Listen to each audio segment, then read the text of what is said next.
أعوذ بالله من الشيطان الرجيم. بسم الله الرحمن الرحيم.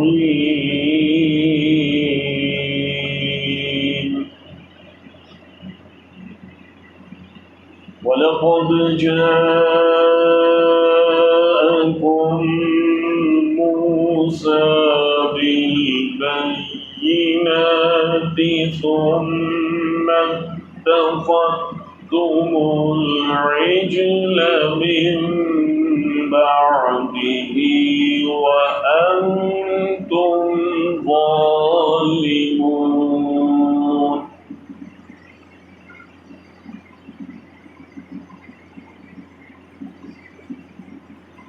وإذ أخذنا ميثاقكم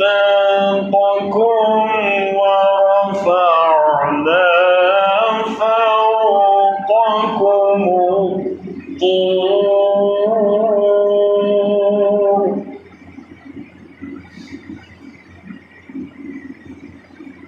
خذوا ما آتيناكم بقوة واسمعوا.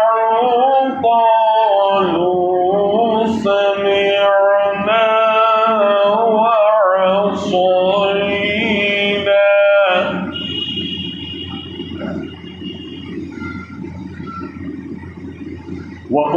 وأشربوا في قلوبهم العجل بكفرهم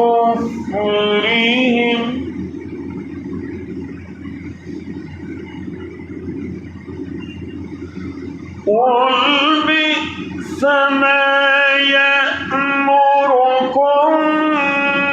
به إيمانكم إن كنتم مؤمنين.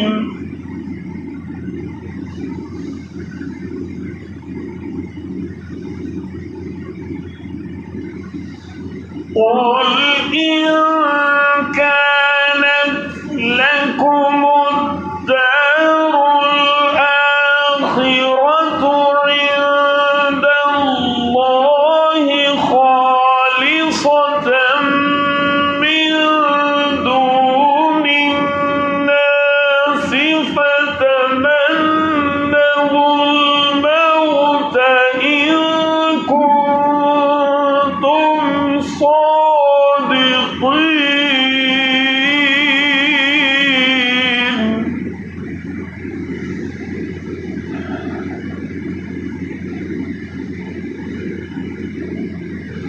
ولن يتمنوه أبدا بما قدمت أيديهم والله عليم بالظالمين.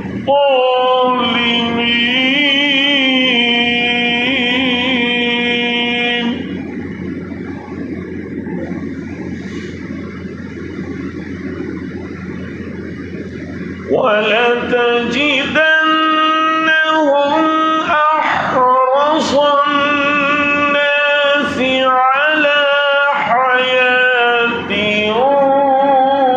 ومن الذين أشركوا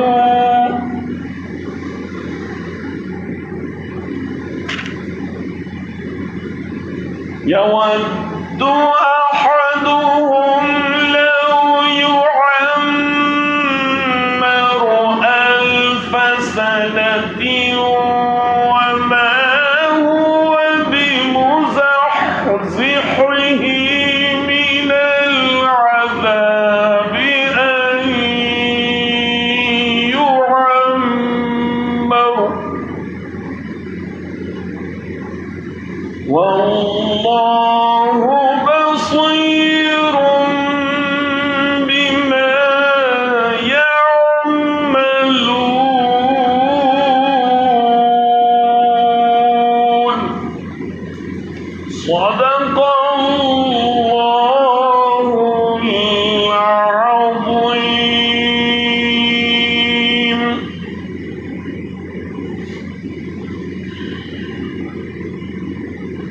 سورہ بقرہ کی آیات 92 سے 96 تک پڑھی گئی، 92 سے 96 تک۔ ترجمہ ہے، تمہارے پاس موسیٰ کیسی کیسی روشن نشانیوں کے ساتھ آیا، پھر بھی تم ایسے ظالم تھے کہ اس کی پیٹھ موڑتے ہی بچھڑے کو معبود بنا بیٹھے۔ پھر ذرا اس میثاق کو یاد کرو جو طور کو تمہارے اوپر اٹھا کر ہم نے تم سے لیا تھا۔ ہم نے تاکید کی تھی کہ جو ہدایت بھی دے رہے ہیں اس کی سختی کے ساتھ پابندی کرو اور کان لگا کر سنو۔ تمہارے اسلاف نے کہا کہ ہم نے سن لیا مگر مانیں گے نہیں، اور ان کی باطل پرستی کا یہ حال تھا کہ دلوں میں ان کے بچھڑا ہی بسا ہوا تھا۔ کہو اگر تم مومن ہو تو یہ عجیب ایمان ہے جو ایسی بری حرکات کا تمہیں حکم دیتا ہے۔ ان سے کہو کہ اگر واقعی اللہ کے نزدیک آخرت کا گھر تم تمام انسانوں کو چھوڑ کر صرف تمہارے ہی لیے مخصوص ہے، تب تو تمہیں چاہیے کہ موت کی تمنا کرو۔ اگر تم اپنے اس خیال میں سچے ہو، یقین جانو کہ یہ کبھی اس کی تمنا نہیں کریں گے، اس لیے کہ اپنے ہاتھوں جو کچھ کما کر انہوں نے وہاں بھیجا ہے اس کا اقتضا یہی ہے کہ یہ وہاں جانے کی تمنا نہ کریں۔ اللہ ان ظالموں کے حال سے خوب واقف ہے، تم انہیں سب سے بڑھ کر جینے کا حریص پاؤ گے، حتیٰ کہ یہ اس معاملے میں مشرکوں سے بھی بڑے ہوئے ہیں۔